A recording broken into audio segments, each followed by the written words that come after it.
peuple de Dieu, bonjour bien-aimés frères et sœurs. Heureux vendredi de grâce et de bonheur, nous sommes comptés parmi les vivants ce matin. Quelle joie parce que nous bénéficions de la bonté de Dieu. L'atmosphère de confiance est intimement présente dans nos cœurs ce matin. Que toute la gloire revienne à notre Père, lui qui renouvelle pour tout un chacun le souffle, lui qui combat pour nous les combats visibles et invisibles. Et la Bible déclare que ce sont les vivants qui honorent de la présence de Dieu. Et ce matin, honore Dieu, bénis-le, rends grâce et remercie le Seigneur, quelles que soient les circonstances, les vents et marées, quel que soit tout ce que tu rencontres dans ta vie présentement, bénis-le d'abord pour la vie que tu as. Ce matin, nous allons partager la parole de Dieu. Le thème de notre méditation, aimer Dieu, c'est aussi l'observation de ses commandements. Et nous lisons dans Deutéronome, le chapitre 11, le verset 1, et nous lirons le verset 13. La Bible déclare « Tu aimeras l'Éternel ton Dieu et tu observeras toujours ses préceptes, ses lois, ses ordonnances et ses commandements.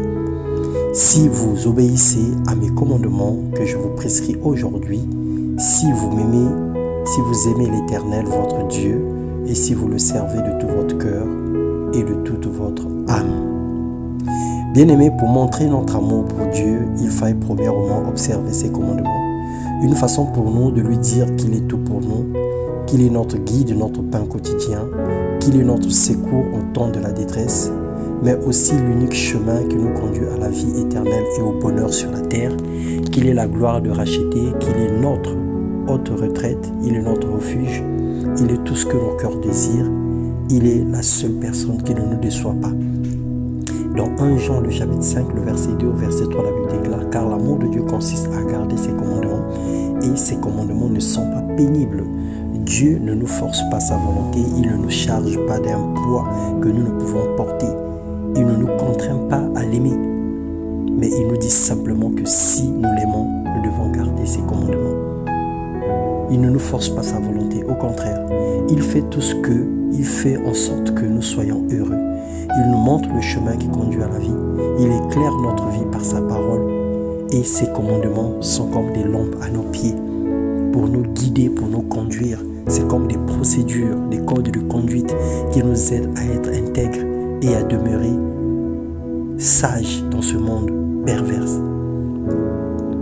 Deutéronome 11, le verset 18 et 22, la Bible déclare « Gardez-vous de laisser séduire votre cœur, de vous détourner de servir d'autres dieux et de vous prosterner devant eux. La colère de l'Éternel s'enflammerait alors contre vous, il fermerait les cieux et il n'y aura point de pluie. La terre ne donnera plus ses produits et vous périrez promptement dans le bon pays que l'Éternel vous donne. » Deutéronome 11, 18 à 22. Bien-aimés, les circonstances du temps présent, ce que le monde est en train de vivre aujourd'hui ne devrait pas nous surprendre. Plusieurs personnes, plusieurs pays, plusieurs nations ont abandonné l'Éternel.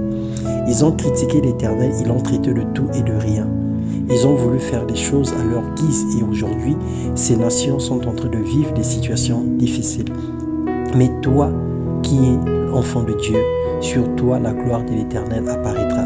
Quel que soit le milieu où tu te trouves, quel que soit le pays où tu te trouves, le Seigneur te bénira.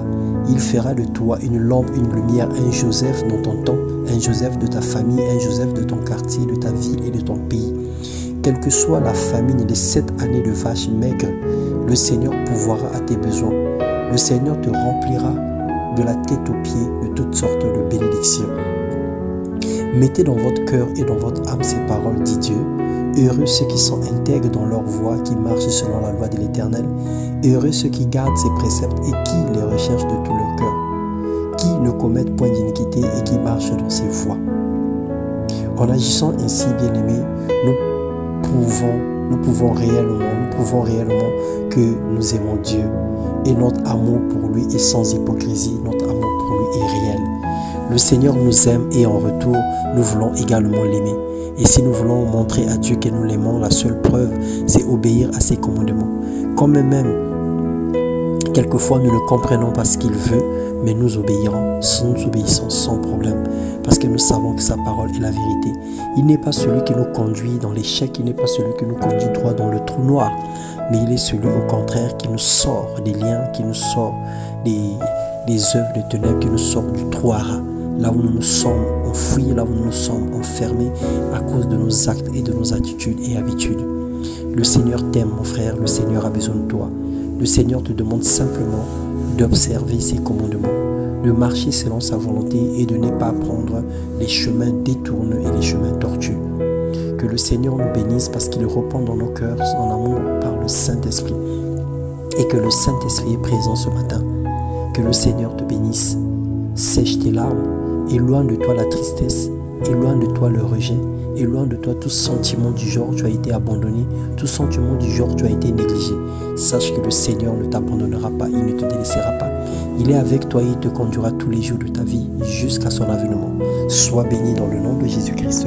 Amen.